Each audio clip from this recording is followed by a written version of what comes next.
Welcome to another episode of Holistic Health Habits, the podcast where we explore the latest trends and timeless practices in holistic health and wellness, with a focus on nutrition. I'm Sarani Fernando, your host and guide on this journey to better health and well-being. And today we have the pleasure of speaking with Jennifer Roelands, medical advisor at Physicians Choice.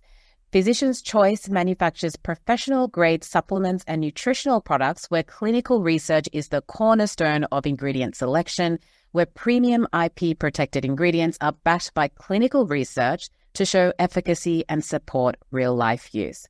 With a medical background and a deeper commitment to holistic health, Jennifer brings a wealth of knowledge and experience to our discussion. Jennifer, thanks for coming onto the podcast. It's great to have you here. Thank you so much. I'm happy to be here. Great. So just to kick us off with this discussion, I'm so curious about your background as a physician and what experiences in your life led you to join Physicians Choice as an advisor. Yeah, so I'm double boarded in OBGYN as well as integrative medicine, so a 2-year fellowship in holistic medicine. I'm also functionally medicine trained and North American menopause trained.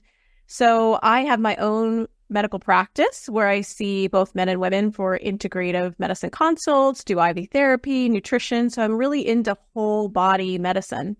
And that all evolved because when I was about 14 years ago, I struggled with infertility.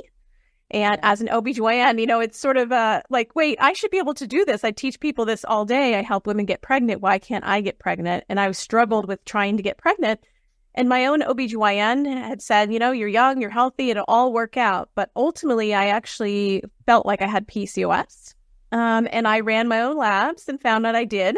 I had high testosterone as well as Hashimoto's. So I had a thyroid problem and PCOS. Oh, wow. Was okay. Not helping my fertility. Yeah. And at the time, I had done everything right and had a baby. But afterwards, I noticed, I'm on medications just like I tell patients all day. I'm on a birth control for PCOS. I'm on thyroid medicine for Hashimoto's, but I still feel terrible. Like, I don't feel good. I was drinking 4 or 5 cups a day of coffee. I was just dragging and feeling miserable despite my labs that were normal. And so I just knew from that perspective, there was something I was missing as a physician, something I was missing as a patient. Something has to be more than just medications that we do in Western medicine.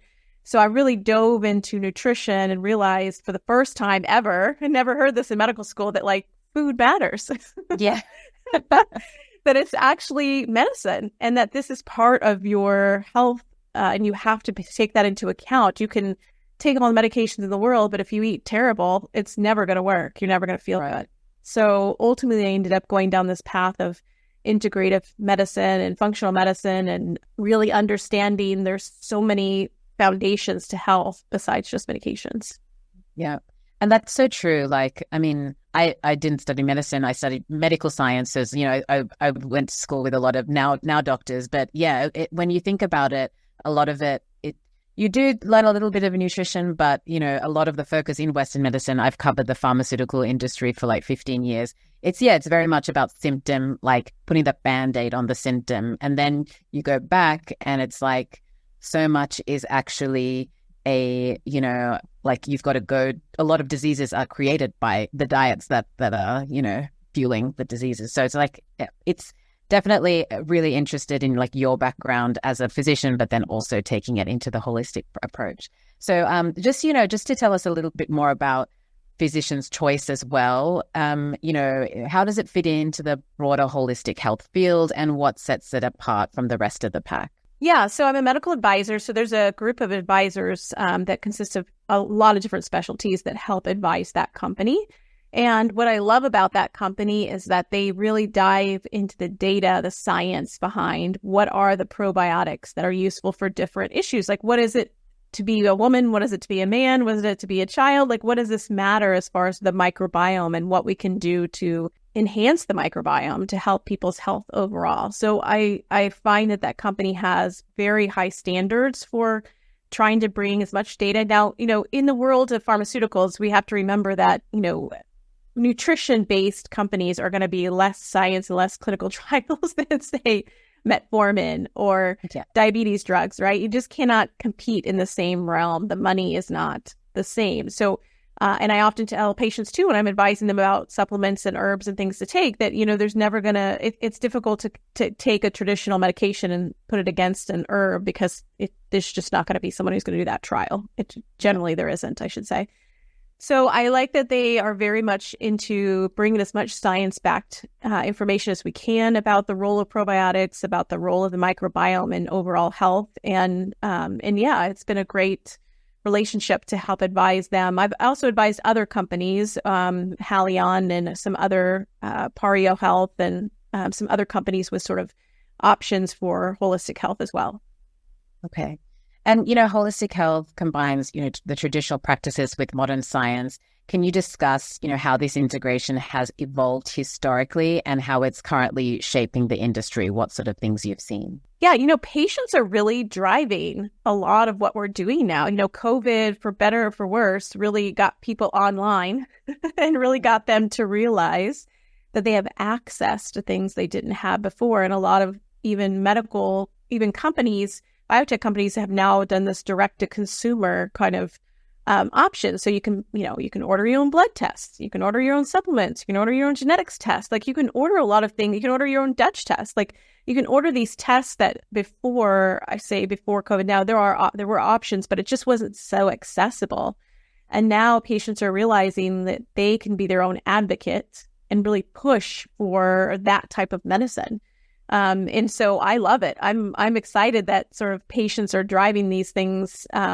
And I hope that we continue to have good information, like online.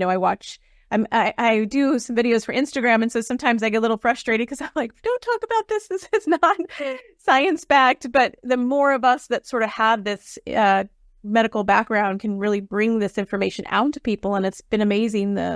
I think the last several years, just the explosion of good information about what patients have and what they can do, and they have control. Yeah. What would you say about, all the information that's out there that sometimes is a little bit contradictory? I mean, there's a lot of just consumers have a lot of access to, digesting the information, but they may not be digesting it correctly. And there might be different people with different messages. How does one navigate all of that? And what's the message there to, who they should be listening to, what they should be following? Yeah, I mean, I think it does make some of us a little crazy with the messages that are out there about restrictive dieting, especially, which drives me crazy when I see women talking about PCOS and they say, you can't have this and you can't have this and you can't have this and can't have this. I mean, it's like, where's the data behind that? There isn't. And so it does make me a little crazy when I hear that. But ultimately, the more people that have that information that are out there, putting themselves out there to discuss it, patients will be able to decipher, okay, here's a lady who has done a weekend training telling me I should be gluten-free, dairy-free, soy-free, egg-free, chicken-free, everything free. And here's a medical doctor who has board certifications that's telling me here's the real data behind it, and make a choice. So I do, you can't get rid of false information online, but you can certainly read between the lines. And I always tell patients when they're following someone online that find out their background, find out where they're coming from, find out where they're getting their education. If it's someone who's, a fitness instructor and they did a weekend course on menopause, that's not really a person I think that should be telling you what to take for menopause. I think you have to sort of read between the lines to see who is it that's speaking to you. Yeah. And also, I guess, the power of maybe anecdotal evidence. I mean, I guess, with you've got people that are saying this approach, there's no evidence behind it because, as you said, like the funds and the resources aren't there to do the clinical trials that the pharmaceutical companies can do.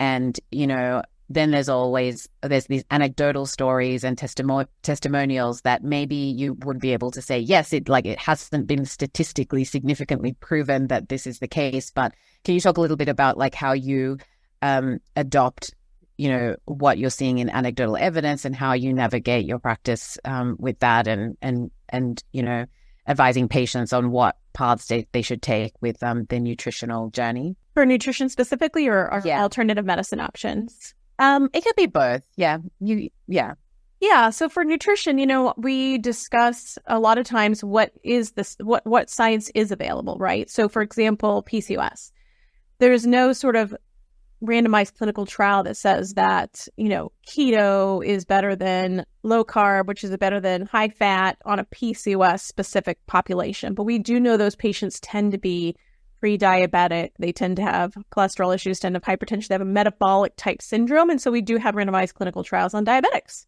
And so we can sort of extrapolate information on things that may be useful, like a low glycemic index for PCOS patients specifically. So there are ways to sort of educate the patient about here's what could work for you. But I am also very, I believe in personalized medicine. I believe that, what I have PCOS and the next lady next to you has PCOS, we may not have the same nutrition.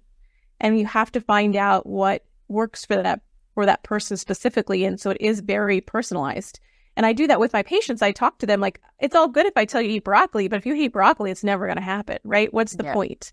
So we have to be able to work with that patient and where they're coming from, where they are, maybe cultural influences, maybe resources, right? Not everybody can go to Trader Joe's and organic markets and all this stuff. So we have to work within the confines of what someone can do. From alternative medicine, a lot of alternative medicine just doesn't have those clinical trials behind it, but, you have thousands of years of Eastern medicine using it. So acupuncture would be a great example. Essentially it's sort of FDA approved with insurance for pain, right? But I don't know anybody who would deny that acupuncture is great for stress, great for people who have high stress levels. Can I tell you that there's clinical trials behind that? No, but in the Eastern medicine philosophy, they've been using it for a long, long, long time to help with cortisol regulation. So, I think as long as you explain to the patient what we do know, what we don't know, and here's the risks and benefits, that's really the most important part, because most of these things, it's really about, what is the benefit versus the harm for someone. Someone tried acupuncture, downsides, it may be a little uncomfortable, a little not something they enjoy, but there's not a lot of downsides to trying it for stress. Yeah. Or sauna or cold plunge or some of these alternative medicine breath work. I can't even think of one downside to breath work. There's no side effects. So there's no downside to trying some of these alternative medicine options because they're not going to cause any harm. Yeah, definitely. And just, going back to physician's choice, can you provide some examples of specific products or initiatives at Physician's Choice that illustrate some of the, helpful innovations in the field? Yeah, so they have a women's probiotic that I love that I talk to patients about. They actually have two. One's a women's overall health probiotic, and then there's a vaginal probiotic. So it's actually specifically, in my mind, as a clinician for women who have recurrent BV, recurrent infections. Maybe they're having issues that they need to sort of get the microbiome in the vagina to be a little bit more hardy. So I like that one because I often, patients tolerate it well, and it goes really well for trying to help patients kind of get things back in order. And then the women's health one has, additional ingredients in it that are helpful for women as well. So I think that they have a lot of really great products that are very useful, and their innovation, they're looking to make things that are, really work focusing on the gut-brain connection in the future. So things for mental health and for stress and, that kind of, I think, area in medicine is really a huge demand. There's just a lot more anxiety these days. Yeah, definitely. And I think that if we can understand and we can focus on the power of your gut for your mental health, I think that would go a long way for a lot of different conditions. Yeah, definitely. I think, this might be far off, but, reading a few things with what they're trying to find the connection between the gut health and Alzheimer's and things like that there may be a connection. Looking forward to seeing how that one progresses, because I know that's, in all fields, a disease that, is high on the list to find a solution for. So, but, looking ahead, what do you see as the most exciting future prospects in the holistic health industry? And are there any groundbreaking developments on the horizon where Physician's Choice is tapping into advanced research? I think the things on the horizon, I think you're going to see more direct-to-consumer marketing than, companies that are not, that are bypassing the physician, right? Where you have to go to your doctor to get an order for something. I think you're seeing more and more, at least in the last several years, I've seen more and more sort of direct-to-consumer marketing. being able to order your own stuff, order your own labs, get your own information. I think that's going to be here to stay because I think patients, well, and rightfully so, there are not a lot of people who do integrative health as physicians. So, if you go to your typical doctor, you're not going to even be able to talk about nutrition because they're not educated in nutrition. They're just not. Yeah. So I think that's going to be something we'll see more and more of innovation in this sort of direct-to-consumer model. And maybe even more, very cool coming out. I saw that there was a pap smear you can do at home device that's being developed currently that's very close to coming out on the market, which fascinating, right? Yeah, definitely.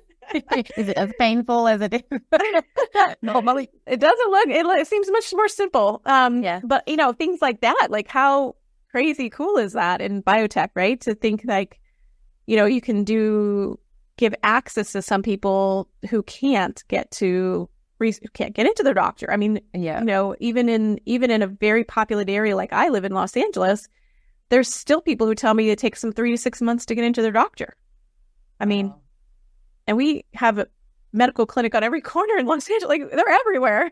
So, access, I think, is an issue as, the healthcare system is sort of being burdened. And I think that you're going to see more of this sort of direct-to-consumer models. I would love to see more in the perimenopause, menopause space. I would love to see more innovation in that space with education, I think there's a lot more discussion recently with having some celebrities that are being involved that realize I'm in menopause. I've got to do something about it. Yeah. But I think that there's still some misinformation about, especially hormone replacement therapy and, what are the options for someone. You don't have to suffer. And I think a lot of that would be great to see more innovation in that arena for women, especially as it relates to testosterone, because I think testosterone is we don't have an FDA approved testosterone, which is sad in my mind. Yeah. And how is Physicians' Choice preparing for future trends and keeping ahead of the curve? What can we expect to see from the company in coming years? Yeah, I think that they're, again, trying to focus on mental health for sure is a big aspect of understanding how do we affect it by looking at the gut? How do we change those? Unfortunately, our diet in the United States is terrible for most people. And so how do you then do something that's kind of in a way a low-hanging fruit? A probiotic is not a very expensive option. It's not a very difficult thing for patients to take. So how do we then use the knowledge that they have to be able to offer something that's going to help overall? So I think you'll see a lot of in that space for them, a stress relief formula, an anxiety formula, maybe even a cognitive sort of boost, like a cognitive area. And I know that they're looking at sort of what are the different bacterial strains that matter for those particular things that we know. I think microbiome research is also relatively an infant. Right. And understanding the value of the microbiome, I think, is still kind of a very emerging topic as well, right? Yeah. You never heard about this 10 years ago. No one ever talked about the gut-brain connection 10 years ago. And I'm sure there were people shouting from the rooftops about it. I'm sure there were. But really, you just didn't hear as much as you are now, realizing how much that our neurotransmitters are made in the gut, our sex hormones are metabolized in the gut. We really need to have that connection be important. Yeah, definitely. I'm definitely looking forward to seeing how that research evolves. And as an expert, we have a lot of listeners that may be holistic health professionals, wanting some tips and advice. How would you say they can prepare for upcoming changes and advancements in the overall health and wellness conversation and better navigate a continuously evolving landscape, which also includes, balancing that need for the Western medicine as well as holistic, alternative practices, health practices? Yeah, I think as a practitioner, you kind of have to find the space that you're comfortable practicing in, right? So there is even though we have lifestyle medicine, integrative medicine, functional medicine, regenerative medicine, we have all these sort of areas that are very similar. There is kind of a difference in philosophies between them. So I think that as a practitioner, you kind of have to find your tribe, find the people that kind of align with your practice values, your practice goals, And then and then I'm, 15 years as a gynecologist, but I certainly still have mentors. I look forward to, like, people who I go, I'm following you. I'm listening to your podcast. I'm following what you're doing, because those people are a couple years ahead of me in that sort of education curve. And so I think that's important to find that group of people that you can kind of grow and learn with, but also someone as a mentor that you can say, hey, this is, I'm diving more into advanced cardiac panels. How do I learn about this? How do I sort of get into this thing? Because as you see more and more patients in this space, you kind of have to expand a little bit about what your comfort zone is, because you'll see patients with very complicated histories. And so as a gynecologist, I end up seeing stuff for hypertension, high cholesterol, and things that weren't my usual 15 years ago, but now they're part of my practice. Yeah. And you mentioned something earlier about, like in medicine and when you're training, you just don't learn about nutrition. Is that something that is changing as, we're understanding that it needs to be sort of, there are so many elements to overall health and wellness, and, are you seeing yourself, trying to tap into the, traditional medical field to say, like, hey, we've got to add all of this, we've got to think about these things and not just put Band-Aids on symptoms? Yeah, in my mind, the best thing is to get into training, to get at where the new doctors are being trained. And so there are, integrative medicine, like Andrew Weil, the program I graduated from, they're actually going into residencies and making it part of their wellness curriculum. So residencies now have this sort of wellness that they have to do with residents to keep them healthy. And so they're incorporating their information into their wellness program. And so those new doctors are getting sort of a little bit of what is available and what's out there. So I think you have to get to the medical students, you got to get to the residents to try to sort of bring this type of medicine. And I do think there are organizations who are really trying to get into that curriculum to help them learn, because you're not going to get into medical school. I think it's going to be hard to get nutrition specifically because we're very pharma focused. But giving someone a taste of it as a resident or a medical student, I'm like, oh, did you know that for Hashimoto's, you should think about, foods that are going to affect their inflammation and causing them inflammation, which then causes their antibodies. Like, so you can kind of, I think more exposure will help. Then you have, for me, like, I talk about it all the time. I go to like physician moms groups, or all like go to a function with Western medicine doctors, and I'm like talking about it. And I try to be, I know that we have a difference in philosophy, so I try to just talk about it. If people want to ask me questions, great. And, we just kind of try to bring the conversation more into how some of these things can help. And I think even doing that one physician at a time will make them think a little differently about their patient and hopefully bring more of these things into the mix. Yeah. But yeah, I think it's really important with us practitioners to bridge the gap between Western medicine and us. We don't want to I don't want to be over here on my island and they're over there on their islands. We need to bridge that gap and understand how much some of these things can help their patients if they're open to it.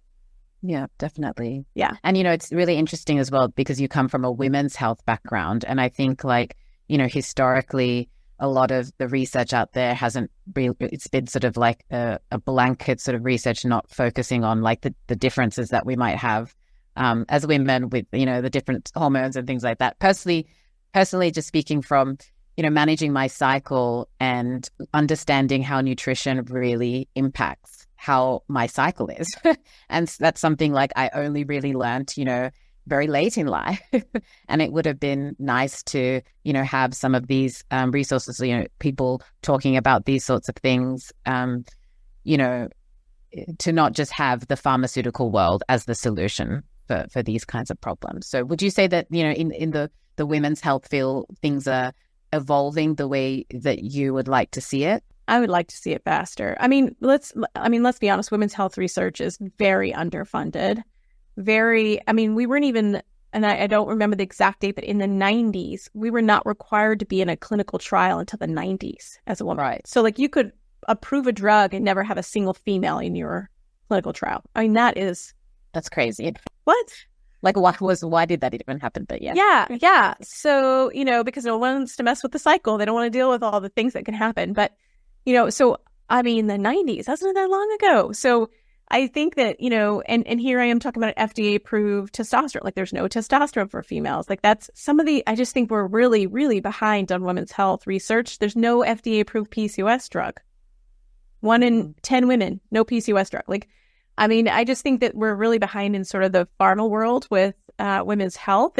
But I see like some sparks in the horizon. Halle Berry just pushed this bill through Congress to try to get funding for menopause care and really was an advocate. So we need more and more and more of that demand so that we can have this push that says we need to understand how women are different than men. And we're not little men. So we need to understand what are the differences? How cool would that be to be cycle-specific drugs? Like how awesome would that be? To be like, here's your PMDD drug that's for your luteal phase. Like that would be great. So I mean, I hope to see things like that evolve in my lifetime, and hopefully the more noise we make, the more things will happen. Yeah, definitely. And just moving on to the last few minutes in terms of practical tips and advice, can you share some best practices for integrating holistic health products into daily routines? What advice do you have for maximizing their benefits? Yeah, I mean, you have to have the basics. So you have to have the basics of nutrition, of movement, of sleep, of stress, reduction, smart supplements. Like you have to have that basic foundation in all aspects of health. So to me, it doesn't work if I just discuss medications with a patient. I need to talk to them about when do they sleep? How much do they sleep? What's going on in their life? What are the dynamics of their family? How much stress do they have? What do they eat? I mean, like when do they eat? Like all these questions that aren't asked typically in most doctor's office. So we have to do that. And we also have to have the time to talk to patients. I think that's the biggest hurdle in medicine is the time, right? You have to see somebody in 5 to 8 minutes. You just don't have time to do it. Yeah. So we have to evolve medicine to be where we have time with patients to listen to them, to ask them questions, and to be able to really hear what someone says. So I think those tips are, if a practitioner is listening to this, trying to figure out how to do that in their practice to really do whole body health, you really need to have that time to do it. Yeah. And in terms of, the products and the supplements, is there anything that you would say, because obviously there's a whole lot that people can be taking, but for some people that are not so into the field, and they just want an introduction, are there any types of supplements that you think like, everyone should be like prioritizing these or any like technologies or devices, anything that people can prioritize? Oh, I love techie stuff. I use it all the time for me. I have an Oura ring. I use a continuous glucose monitor a lot for me to understand. I'm in perimenopause, so I want to know what foods love me back, right? Yeah. What foods are going to love me back. So I use a lot of tech in my practice, but also in my own health to understand my sleep. How good is my sleep? What interventions do I need to do for my sleep? So I use the Oura ring a lot for that. I use the CGM or continuous glucose monitor, which I wear a lot, to understand what are the foods that I need to learn to pair better, or the timing of the foods, or the types of foods that work for me. I use heart rate variability monitors to understand like the stress level of my resiliency and how well I am as far as getting metabolically fit. Because, you go through your 40s and things kind of start to derail a little bit. To kind of put things back, I use that a lot with my patients and also with myself as well. Yeah. And supplements, I think the most important thing is look into the company. Don't just buy something on Amazon. You really need to know, what is the quality of the company? Do they do third-party testing? Do other people test their products to see if it's a good quality, making sure that they have not a bunch of fillers and stuff? Because sometimes you buy stuff off, you look at these inactive ingredients and they put a bunch of stuff in there, fillers. Yeah. And a lot of people have allergies and they don't realize that there are things like corn or wheat or something as a filler, and then they think the medication is a problem, but it's really the fillers that are in those. So you have to just be really, you got to turn the bottle over. You got to read the label and understand the label. Is there anything that people should watch out for that's common where you would see like in the mass production of different supplements, like a specific ingredients that people should be looking out for? Well, even medications, like people who are gluten-free, there's some synthroids that have gluten in them. Like there's some you have to really look at those inactive ingredients in supplements and medications to see if they have fillers that may be causing you side effects, maybe causing you problems as well. So I always think it's important for people to really look at the label, make sure if you're on a medication and say you find a manufacturer that doesn't have the fillers, make sure that when you go to refill at Walgreens or wherever else, that you're seeing that that's the same company, because they often will switch companies on you and then you don't realize that you're getting exposed to something you wouldn't get. So you got to pay attention to what you put in your body. It's not a matter of just sort of picking it up off the shelf. Yeah. And would it be a case of, if the ingredients list is longer, then alarm bells should go off like more, or is that not the case with supplements? Well, so for example, like a multivitamin could have 15 things in it. So I don't like it would limit it and say 5 or 3 or those things. I do think the other downside to supplements is a lot of companies put in very minimal amounts of that ingredient and then it's not really therapeutic, right? I see that with women's stuff all the time. They'll bring me like Hormone Harmony or whatever and say, what do you think about this? And I say, well, that has 50 milligrams of chasteberry. That's going to do nothing for you. So like, you have to make sure if you're taking it for a therapeutic reason that it's at a therapeutic dose. And a lot of supplements will kind of put, a little bit of this and a little bit of this and a little bit of this. It's not actually at a dose that's going to do anything for you. So what's the point, right? And of course, you don't feel any different because you're taking 1/10 of what therapeutic dose is. So it's not always better to have this combination of a bunch of things put together unless it's at a therapeutic level. Right. That becomes quite difficult. Yeah, and that's where working with a provider is really important because, if I often will get patients that come in and they have the box full of supplements, right? They have the little toad say, this is what I'm taking. Yeah. And I'll go through and go, wait, you have 3 vitamin A's, you have ashwagandha, which is very minimal. Like you have this sort of over here too much, way too little of this one. Like let's consolidate down to the minimum amount because in truth, most humans can't take multiple supplements. They forget. So we have to sort of minimize what you take and really make it effective if you're going to take it. Yeah. And it definitely does seem like a bit of a minefield out there. Like you can educate yourself on what sort of supplements you do need, but then when it comes to choosing one that fits, your budget and your access wherever you live, it can be quite difficult. But, you're with Physician's Choice, I assume that there are resources that, support patients, consumers to offer help to them to stay informed and make better decisions on the best products they use. Can you talk a little bit about that? Yeah, they have a fantastic website that goes through kind of first of all, lists all the ingredients in each one of those things and the, the amounts, which is important, but also talks about the inactive ingredients that are in there as well. And then there's resources online about, here's the choice that might be for you. Like, is it better to have a vaginal probiotic or a women's health probiotic? Is it better to have the 60 billion product or the men's health one? Like it has information and resources online about who this product is intended for that. But with any supplements, even with Physician's Choice, I still always advise people to make sure your physician is aware, whoever your physician is aware of what you're taking to make sure it's appropriate for you as well. Yeah, definitely. All right. Well, this has been so interesting. I could talk to you for hours just about my own stuff. But I won't, bore listeners with that. But yeah, this has been really great. Thank you, Jennifer, for sharing your insights and expertise with us today. We appreciate your time and contribution, and we're excited to see the continued impact of Physician's Choice in the holistic health industry. To our listeners, thank you for tuning in. If you enjoyed this episode, please follow or subscribe to this podcast for more discussions on holistic health focused on nutrition, and visit our website or follow us on social media to stay updated. But for now, I'm Sarani Fernando. Take care and stay healthy.